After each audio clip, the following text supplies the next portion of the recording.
ఏపీలో పేదల ఇళ్లకు సంబంధించి ప్రభుత్వం గుడ్ న్యూస్ చెప్పింది. ఏపీలో కేంద్ర సాయంతో పేదలకు పట్టణ గ్రామీణ ప్రాంతాల్లో రాష్ట్ర ప్రభుత్వం అందిస్తోన్న పీఎంఏవై పథకం కింద ఇళ్ల రేట్లు ఖరారయ్యాయి. ఈ మేరకు గృహ నిర్మాణ శాఖ మంత్రి పార్థసారథి ఇవాళ ఒక ప్రకటన చేశారు. పీఎంఏవై అర్బన్ 2.0, పీఎంఏవై రూరల్ పథకాల కింద వేర్వేరు రేట్లు ఖరారు చేశారు. ఇందులో ప్రభుత్వ వాటా ఎంతో, లబ్ధిదారులు చెల్లించాల్సిన వాటా ఎంతో మంత్రి వెల్లడించారు. పీఎంఏవై అర్బన్ 2.0 పథకానికి యూనిట్ ధర 2.5 లక్షల రూపాయలుగా నిర్ధారించడం జరిగిందని మంత్రి తెలిపారు. ఇందులో 1,50,000 రూపాయలు కేంద్ర ప్రభుత్వం భరిస్తుండగా రాష్ట్ర ప్రభుత్వం 1,00,000 రూపాయలు అందిస్తుందన్నారు. అలాగే డ్వాక్రా గ్రూపులో సభ్యులైన లబ్ధిదారులు బ్యాంకుల నుంచి ఆర్థిక సహాయాన్ని పొందవచ్చన్నారు. అలాగే అదనంగా స్వచ్ఛ భారత్ మిషన్ నుంచి మరుగుదొడ్ల నిర్మాణాలకు ఆర్థిక సహాయం అందించడానికి గృహ నిర్మాణ శాఖ కసరత్తు చేస్తుందన్నారు.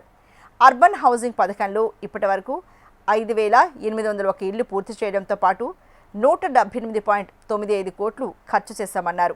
మరోవైపు పీఎంఏవై గ్రామీణ పథకంలో భాగంగా యూనిట్ ధర 2.39 లక్షలుగా నిర్ధారించడం జరిగిందన్నారు. ఇందులో 72,000 కేంద్రం, రాష్ట్ర ప్రభుత్వం 48,000 అందిస్తున్నాయన్నారు. అంతేకాకుండా 80,000 వడ్డీ లేని రుణాలు అందించడానికి ప్రభుత్వం సిద్ధంగా ఉందన్నారు.